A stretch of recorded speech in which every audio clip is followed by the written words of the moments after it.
ভাবতে অবাক লাগে গোটা পশ্চিমবঙ্গের সবচেয়ে বড় নিয়োগ প্রক্রিয়ায় এই পরিমাণের মেধা প্রতারণা হয়েছে। সংরক্ষিত বিভাগের প্রার্থীদের কুচলে দেওয়া হয়েছে, কোনো রুলস না মেনে তাদেরকে প্রতারণা করা হয়েছে এবং তার অকাট্য প্রমাণ যেমন আমরা আমাদের চ্যানেলে রিভিল করে থাকি। আজকে একটি জেলা নিয়ে সেম জিনিস আপনাদের সামনে তুলে ধরবো। 42,949 যে 16 সালের প্রাথমিক শিক্ষক নিয়োগ হয়েছিল, সেখানে এই জেলায় 121টি সিটে জবরদখল করে জবরদস্তি চাকরি করছে অন্য লোক। যে চাকরিগুলো অন্য কারো পাওয়ার কথা ছিল সেই চাকরিগুলো করছে অন্য লোক, আর এটা দিনের আলোতে পরিষ্কার হয়ে গেছে।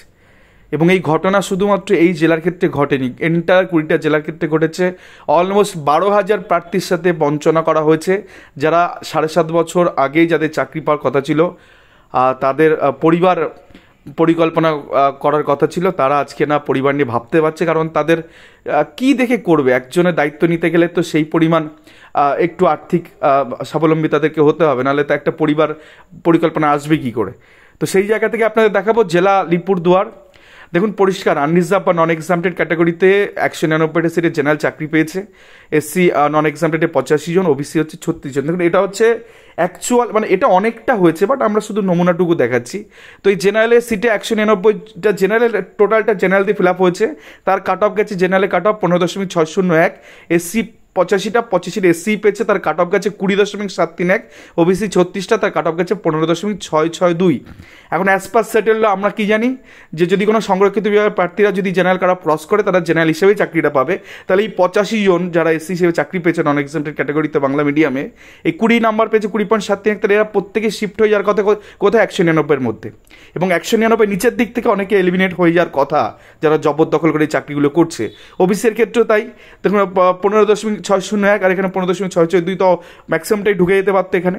তো বঞ্চিততে প্রায় এখানে 121 জন খালি চোখে বঞ্চনার শিকার হয়েছে ওবিসি এবং এসসি প্রার্থীরা। এইখানে মিনিমাম এই 121টা সিটে নিচের থেকে নাম্বার পেয়ে যারা আসার কথা, যারা সংরক্ষণের সুবিধাটুকু নেবে, তারা নিজের থেকে এসে নাম্বারটা অনেকটা রিডিউস হতো এবং সেখানে চাকরি তারা পেতেন। তো আমি শুধুমাত্র নন এক্সামটেড বা আনরিজার্ভ যেটা ওদের মোতাবেক ধরা আছে সেই অংশটুকু দেখালাম। এই বঞ্চনার খতিয়ান অনেক, শুধু 121টা সিট নয়। এই যে 700 বা 700-র উপরে যে নিয়োগটা হয়েছে আলিপুরদুয়ার ডিস্ট্রিক্টে, এখানে প্রায় 250 থেকে 350 ক্যান্ডিডেটের সাথে বঞ্চনা হয়েছে। তারা চাকরি পেতে পারতো অ্যাজ পার রুলস, কিন্তু তারা পায়নি। আপনাদের এবার সেটেল লট একবার মনে করে দিই। সেটেল লতে কি বলছে? সেটেল লতে বলছে the law is settle that if a reserve category candidate secure higher marks than a general category candidate, he should be treated as a general candidate for the appointment.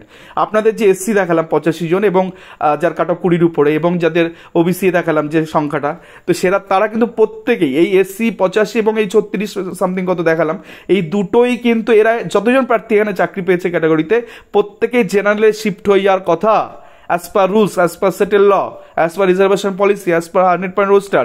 কিন্তু এই প্রাথমিক শিক্ষা পরিষদ এই বুজরুকি নিয়োগ, এই ভাওতাবাজি নিয়োগে এরা এই জিনিসটা করেনি, যার জন্য এসসি এই জেলায় 85 জন ডিপ্রাইভ হচ্ছে এবং ওবিসিও কিন্তু সেম যে সংখ্যাটা দেখালাম সেই সংখ্যায় ডিপ্রাইভ হয়েছে।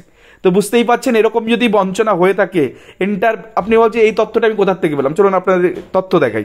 দেখুন এটা হচ্ছে আরটিআই ইনফরমেশন অ্যাক্ট, সেখান থেকে বার করা। 700 আলিপুরদুয়ার ডিস্ট্রিক্ট দেখতেই পাচ্ছেন। তো 783 জনের চাকরি এখানে টোটাল হয়েছে বাংলা মিডিয়ামে। দেখুন জেনারেল, তার আগে ইউআর লেখা, ইউআর মিনস এই সেন্সে নন এক্সামটেড ক্যাটাগরি। তো 199 জন চাকরি পেয়েছে। এসসি হচ্ছে আপনার 85 জন, আর আপনাদের ওবিসি এটা বললাম 36 জন। তো কাট অফটা একবার দেখে নিন। এই জেনারেলের ক্ষেত্রে এই 199 জনের 199তম ব্যক্তির লাস্ট কাট অফ হচ্ছে 15.601, আর এসসির ক্ষেত্রে হচ্ছে সেটা 20 মানে 85 জনের যে 85তম ব্যক্তি তার নাম্বার 20.731, এবং ওবিসি যেটা দেখালাম খালি চোখে সেটা 36 জনের লাস্ট কাট অফ 15.662। তাহলে অ্যাজ পার এসসি এবং ওবিসি যতজন চাকরি পেয়েছে তারা প্রত্যেকে অ্যাজ পার সেটেল ল, তারা রিজার্ভ প্রার্থী হলো যেহেতু জেনারেল কাট অফ ক্রস করেছে, তারা প্রত্যেকে জেনারেল হিসেবেই চাকরিটা পেতেন এবং সমসংখ্যক 85 জন নিচের থেকে আসতেন, এবং এক্ষেত্রে ওবিসি 36 জন নিচের থেকে সে চাকরি পেতেন, কাট অফটা রিডিউস হতো এই ক্ষেত্রে। তো এইরকম বঞ্চনা হয়েছে, সেটেল ল মানেনি, রিজার্ভেশন রুল মানেনি। যদি মানতো তাহলে এই 20 পাওয়া নাম্বারের ছেলেমেয়েগুলো যারা লাস্ট পেয়েছে 85 জন প্রত্যেকে শিফট হয়ে যেতে পারতো জেনারেলের মধ্যে, এবং সংরক্ষিত বিভাগের প্রার্থীদের চাকরি রাস্তা খুলতো। এবং এই 7.5 বছর ধরে এই সমস্ত প্রার্থীদের সাথে বঞ্চনা করা হয়েছে। আমি আবারও বলছি, এক জেলায় নয় 20টা জেলাতেই সেম ঘটনা ঘটেছে। সংখ্যাটা প্রায় 12,000। যারা সংরক্ষিত বিভাগের প্রার্থী তাদের চাকরিটা করছে অন্য কেউ, জবরদস্তি প্যানেলে ঢুকে বসে আছে এবং তারা চাকরি করছে। তারা হয়তো বিষয়টা তারা জানেই না বা তাদের মাথায় ঢোকেইনি।